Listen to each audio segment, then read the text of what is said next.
Street Child Liberia and its global counterparts for the willingness to support the government's mission in restoring dignity and hope to Liberia's most vulnerable populace. For his part, the country director of Street Child Liberia, Andrew Temi, reaffirmed the organization's commitment and added that the MOU represents the national commitment to supporting the ministry's effort. The National Rehabilitation for Drugs and War-Affected People has appealed to President Joseph Boakai for assistance in rehabilitation of an estimated 650 disadvantaged youths, some of whom have been abandoned by their parents at its facility. The executive director of the institution, retired Colonel Augustine Nangbe, disclosed some of the parents who took some of the disadvantaged youths to the center are not showing any concern about being reunited with them. Addressing a press conference in Monrovia on Thursday, Colonel Nangbe said his resources used in catering for these disadvantaged youths are running because he feeds them with 8 bags of rice and uses over 30,000 Liberian dollars for soup kind daily. According to Colonel Nangbe, most of these youths have been tested negative out of drugs, and it would not august well for them to return to the street.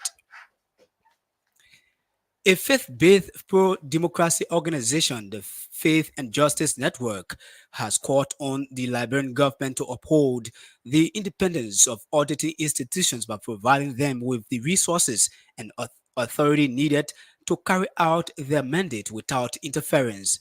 The board chairman of the network, Bishop Samuel Kwe, said Liberians, regardless of political affiliations, should view audits as opportunity for growth and improvement rather than as threat and witch hunts. Addressing a press conference in Monrovia, Bishop Kwe said the network believes that the nation's strength is measured not just by wealth of its resources, but by the integrity with which those resources are managed.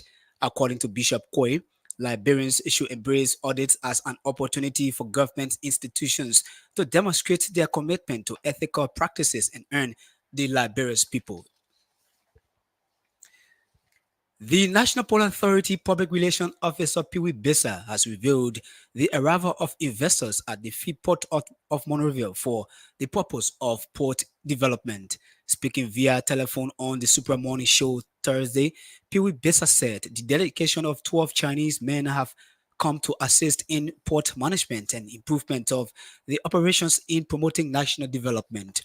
According to him, the LMPA, in collaboration with its partners, has underscored the need of expanding the port across Liberia, noting that said endeavors will enhance the seaport of the country.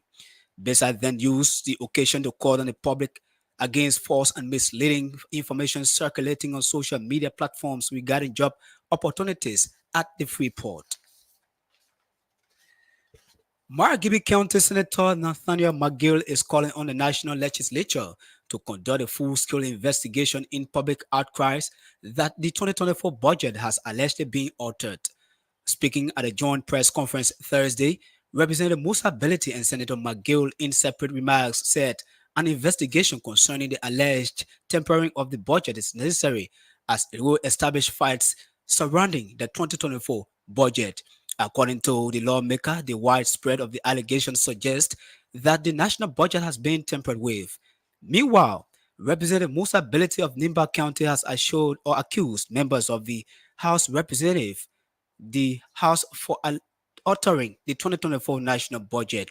According to him, the changes in the budget from the House of Representatives speaks volume, and as such, there is a need for a speedy investigation.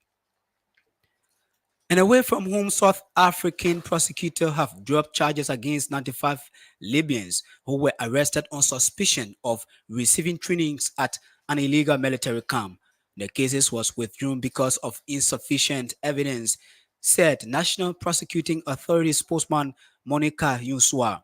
The men have only been charged with breaching South Africa's immigration laws and will be deported to their home country. The Home Affairs Department said in a statement it will ensure the deportations are conducted swiftly. One of the men's lawyer, Nico Duplessis, told Associated Press the group was happy the charges had been dropped.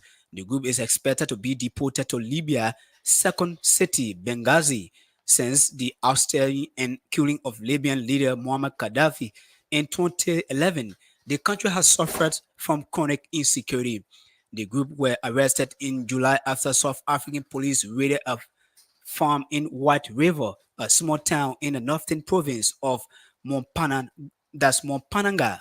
At the time of the arrest, a police spokesman said the group had misrepresented themselves on their visa application by saying they would be training as security guards.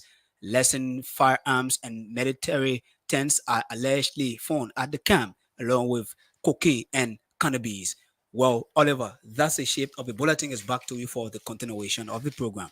Indeed, many thanks to the man Valentine College for the news bulletin. The news bulletin is a regular feature here at News Point on Blaze Radio 90.7 FM. Stories we're following on today's edition of the program. President Joseph Boakai sets up a committee to reconstitute the leadership of the Office of War and Economic Crimes Court in Liberia. The acting minister for finance has denied alteration of the 2024 national fiscal budget. Report says 100 Mokonabis reside within the borders of Liberia. These and many more, including the voices exposed of our newsmakers, are packaged onto this presentation of the program. We'll take a short break, or we'll come back, we'll bring in the voices of our newsmakers.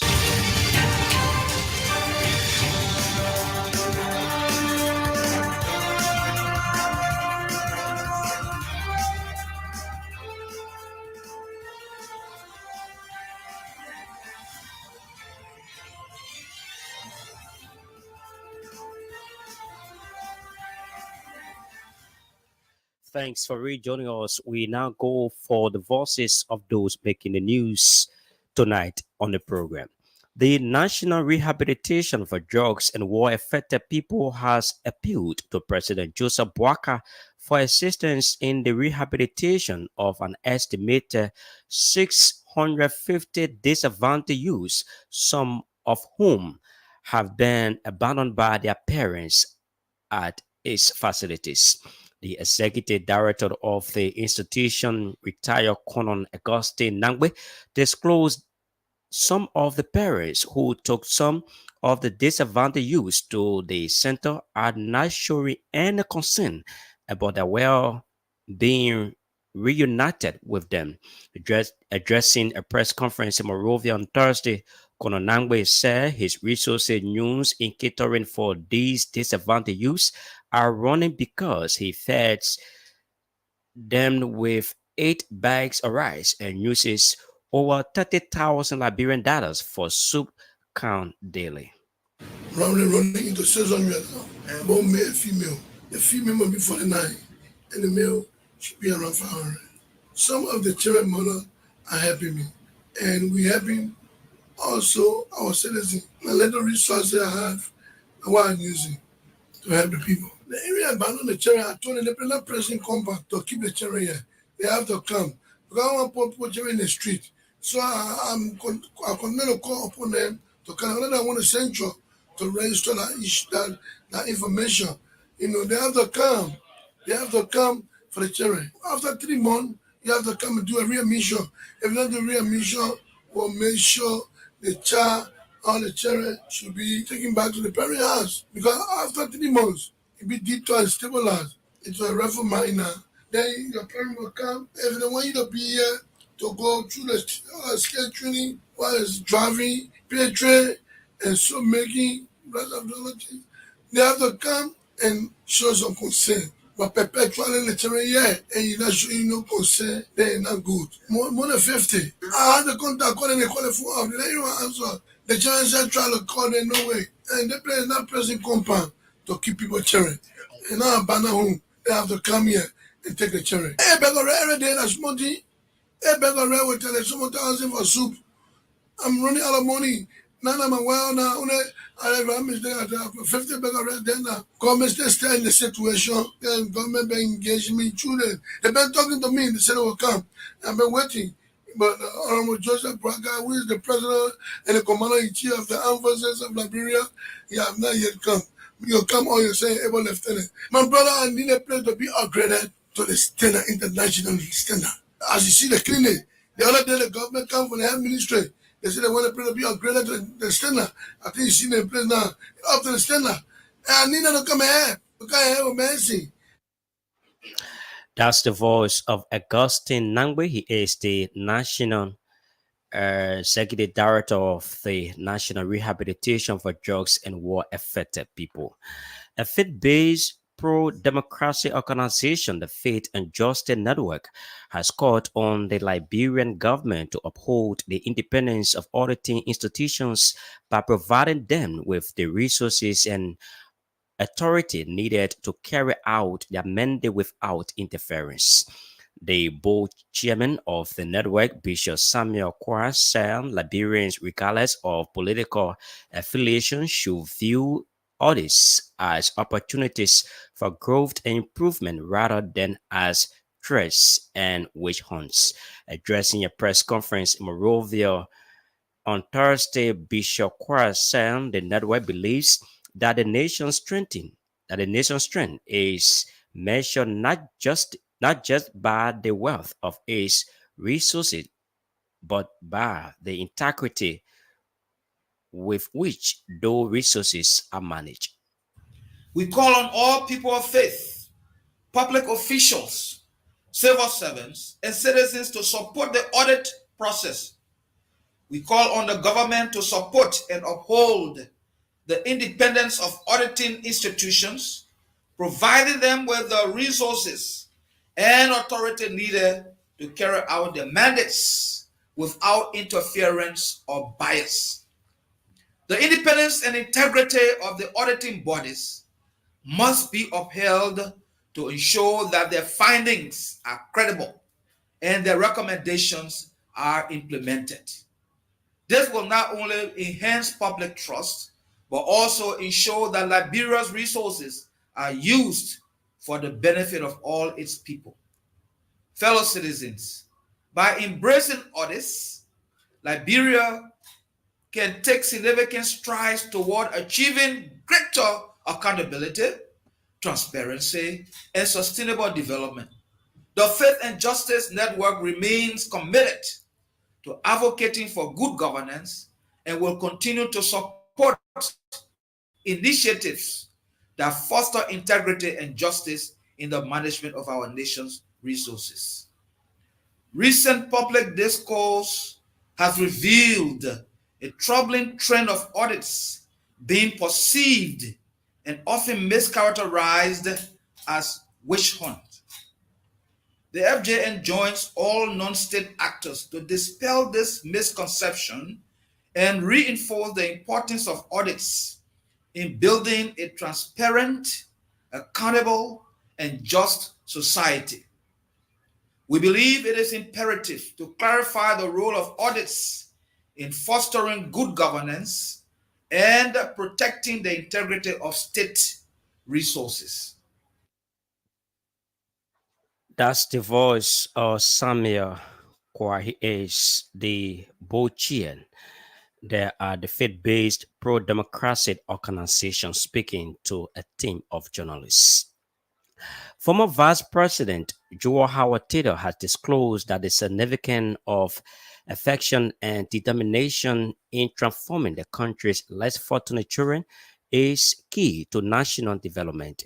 Speaking to the opening of the City of Hope, a foundation established by Liberia's former First Lady Claudia, former Vice President Taylor lauded Madame Weah for the initiative, which she referred to as building of a better Liberia for Liberians. According to her, the newly constructed facility is a testament of ensuring love for Liberia and its future generation, adding that it will bring forth the future of Liberian children and make their dreams come true as it focuses on uplifting less fortunate children. internet makes lies to be true, have the ability at the click of a button to destroy good works, which may have taken many years to build. And they will spread those lies not because it's true, but because they have ill will towards someone. They harbor some hatred, some envy, some jealousy. Sadly, it is this negativity that permeates our society today. This condition necessitates that those who have the best dreams to fight until something happens, those who want to change the status quo, and those who want to build living legacy must go beyond fear and step into the realm of faith. For indeed, seeing is believing. Your Excellencies, special guests, members of Team City of Hope, distinguished ladies and gentlemen and friends who've come from far and near to be here today. I want to conclude my comments with just a small poem. To every dream there is a hope, and to every hope there is an answer. To every answer there is a supplier, and to every supplier there is the grace to sustain it. As we sit here today, I hope the videos will be out. People who are interested in changing the lives of people, not by noise, but in actuality, should come and join the City of Hope family so that this program is sustained for the betterment of our children. We hope that all of you will take the message that there is a project in Marshall that is worth visiting, and there is a project in Marshall that is worth supporting because you're supporting the young people of Liberia. Please let this not be another political project because people will try to say what they want. The truth is, seeing is believing. It is here. It is opening today. It is furnished. We need help. Come and help us to ensure that this goes beyond the individual. If Madam Weir wanted to just come and be a first lady and disappear, she would never have built this facility because her tenure has ended. She could have turned it into a resort or a party place or something where she would make money. She wants to ensure that this is a legacy for the children of Liberia. That means each of us, no matter how small, no matter how large, need to join in ensuring that our daughters that will be attending here, that the facilities that are here will be up and running in no time, and that each of us will be proud to be a part of a legacy that will live beyond her life, beyond her term, and beyond. That's the voice of former Vice President of the Republic of Liberia, Joe Howard Taylor. The acting Minister for Finance has denied adoration of the 2024 National Fiscal Budget. Speaking on Wednesday, August 14 on the Spoon Talk, the minister says the adoration of the national budget is false and misleading. He added that the statement has no substance and challenged the adoration. According to him, as far as the ministry is concerned, the budget was neither altered nor shifted in any form of manner. Minister Myers argued that the budget that belongs to government, private homes, or an institution are executed along cost center. He added that in the case of the government, the cost centers are the ministries and agencies. I'm passionate about it and of course quite excited. It's been a conversation that we've been looking forward to concluding on, and I am grateful that today we have the opportunity to make this dream a reality. It pains my heart every day when I drive along the streets and see how promising kids, children that should be the future of our country are literally in Rome. And I think that if we have no time to correct this, the time is now. And I would just like to say a big thank you to Street Child Liberia. I think they are godsend because they have the expertise. We're going to be in collaboration with the Ministry of Gender, supporting the government to address this urgency that we have at hand. Is something that I think I am personally excited about, and the president is also excited about it. I was just studying them. They are the newest chick on the block. There are a lot of conversation we're having, and let me say something to you. When we all started this thing, and every time I had a conversation with my team, we wanted the resources to be available to us, and we're seeing We've challenged or we've called for the Ministry of Finance authorities to be invited or cited or subpoenaed or whatever form of appellations to show how the budget was altered. But as far as we know, the budget has never been altered, quote unquote, shifted, nor changed in whatever form or manner. But I can say this, budgets, whether it's for institutions or even private homes or for government, are executed along cost centers. In the case of the government, the cost centers are the ministries and agencies. And you can even break down further to say the specific departments and programs that those ministries and agencies operate. With specific reference to the allegations of MFDP altering budget, these are the facts. When the legislature approved the budget in April, they made additional assessment on the revenue end to the tune of 46.5 million. And these additional revenues were allocated among different ministries and agencies. Now we have 11 sectors of the budget. There is public administration, to which the legislature, the presidency, MFDP, and many other general administration institutions belong. Therefore, we have security and rule of law, agriculture, and each sector group at least 2 or more agencies.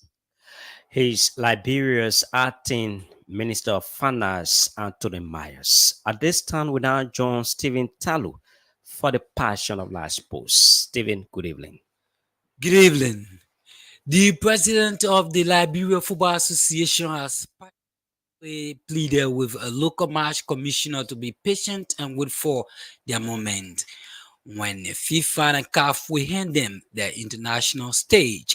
There has been yearning concern from local commissioners to play at a FIFA and CAF competitions, but Mustafa Raji has continuously called for their calm patience and dedication. 2 key reasons. The presidential schools of match commissioners at a refresher workshop in Monrovia that due to the limitation of slots and the high performance of Liberia current representatives, the list is unchanged for now. Every match commissioner is in our football system is important and qualified enough to represent Liberia. However, at the level of international football, we have only 4 slots, 2 males and 2 females for commissioners, and we are happy our representatives are performing very well. As per the report from FIFA and CAF, Raji collected. Nonetheless, the LFA president said he hoped the list could be expanded by FIFA and CAF to incorporate more Liberians. For the moment, Liberia is represented by first Vice President Sekou Kone, EC member Alvin Brown, and third Vice President Jody Red Seaton, and former EC member D. Sheba Brown. The Liberia Football Association will conduct a 3-day CAF Safe Stadium initiative workshop at the Liberia Football Association headquarters from 27 to 29 August. The aim of the workshop is to standardize match safety and security practices and to enhance the capacity of officers responsible for delivering safety and security operations. Discussion will focus on various topics, including the match operational plan, the safety and security training program, match reports, and safe stadium initiative.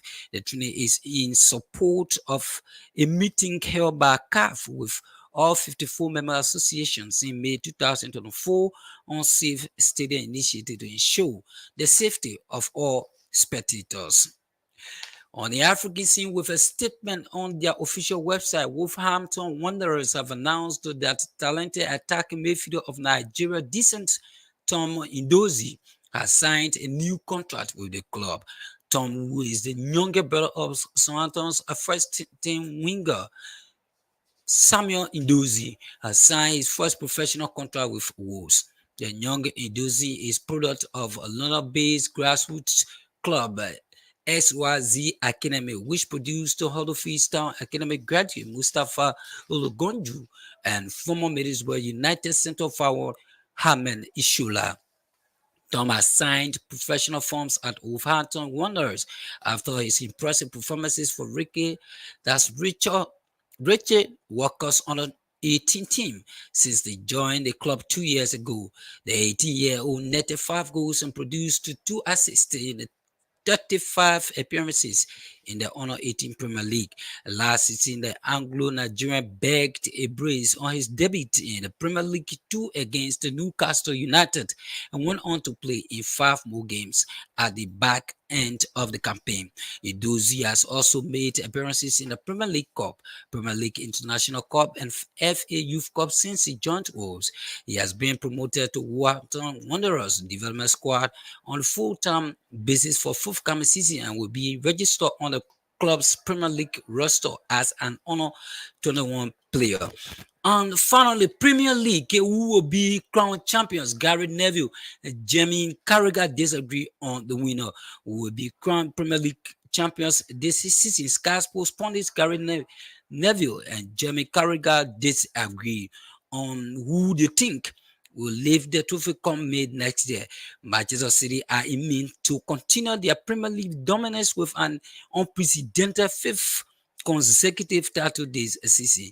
Arsenal, who have finished the runners-up to City in the last 2 seasons, will be hoping to go one better to end City's incredible run, while Tottenham and Chelsea will all hope they can get in the mix too. That's the scores. Many thanks to Stephen Spotetalo for the news in the world of sports. That's the passion of life. Many thanks to Stephen Talo for the passion of life. It's a regular feature here at News Point on Blaze Radio 90.7 FM. We'll go for more developments of the program. The National Port Authority's Public Relations Office, PWBESA, has revealed that the arrival of investors at the Freeport of Monrovia for the purpose of port development. Speaking via telephone on the Super Morning Show Thursday, PWBESA says the delegation of 12 Chinese men have come to assist in port management and improvement of operations in promoting national development. According to him, the LNPA, in collaboration with its partners, has underscored the need to expand in the port across Liberia, noting that says endeavored it will enhance the seaport of the country. The Chinese delegation is the 12-man delegation that arrived the country 4 days ago. They were opportuned to have visited the National Port Authority, the Freeport of Monrovia yesterday to do some assessment. Now, if you can recall, we have been talking about the need for port master plan. This port master plan is a gateway to know exactly what needs to be done at these ports, whether it's in Monrovia, in Mombasa, in Hapa, or in Sando. So these 12-man delegation is in the country to do some assessment in terms of how they can provide for us a port master plan. They were at the Freeport of Monrovia yesterday. They will be traveling to the city of Buchanan at the port to do an assessment. We're hoping that after these assessments, they will come up with plans of how to go about producing for us a port master plan. You know, let me put it in the simplest way for people who are listening to understand. When you were talking about this, it is the blueprint of the house, correct? So we want to know exactly what are those things that to begin to talk to partners out of Liberia to help the port. For example, we want to expand the port. We want to have infrastructure. That's the voice of the Public Relations Officer at the National Port Authority, PWBESA. To this development, Margibi County Senator Nathaniel Mange is calling on the national government and the legislature to conduct a full square investigation in the public outcry. Speaking at a press conference on Thursday, Representative Musa Beriti and Senator McGill, in separate remarks, says an investigation concerning the alleged tampering of the budget is necessary as it is well established facts surrounding the 2024 budget. I agree with the Senator 70%. The other 30%, in my mind, the alteration started in the legislature. As a member of the House of Representatives, it was my first time to hear about cap power in the budget last week. The Minister of Finance named cap power last week. And honestly speaking, I know him. He's a very respectable person. He's I got from the legislature what I use. So if the budget moves from one house to another and changes without a express consent of the other house, and then it is submitted, that's a problem. So the problem is that the legislature has no capacity or no moral rectitude to investigate this issue. We have the integrity institutions, which is the GAC and the NACC. A crime has been committed. And for us to sit here and talk about send our hand way to the executive, let's ask first what was submitted to the executive. The executive is not hiding what they received. So who gave it to them? Under what condition? What we sent to the Senate clearly is not what was sent to the mansion as the minister says. That becomes a matter of you say, I say. None of the group involved there or institution there have the capacity now under the doctrine of and the principle of fairness to say that they will investigate this matter. You cannot. The Liberian people deserve to be treated fair. As I've always said to myself and to everybody, if we want to fix this country, the first thing to fix at this building. Meanwhile, Representative Musa Bedeti of Nima County has accused members of the House of Representatives for electing the 2024 national budget. According to him, the charges in the budget from the House of Representatives speak volume, and as such, there is a need for a speedy investigation. Well, on that note, this is how we love to come to the end of today's edition of the program News Point. Before we go, a recap of the top stories we've been following on today's presentation of the program. President Joseph Boakai sets up a committee to reconstitute the leadership of the Office of War and Economic Crimes Court in Liberia. The acting Minister for Finance has denied alteration of the 2024 National Fiscal Budget. Report says 400 Mokasbi resides within the borders of Liberia. We want to say many thanks to all of our reporters, contributors. We want to say thanks to our Able News Director for the success of this program. Valitan Kwali was here with the news bulletin. Stephen Tallow brought in the Passion of Life sports. Anthony Phillips sat at control and handled the technical aspects of the program.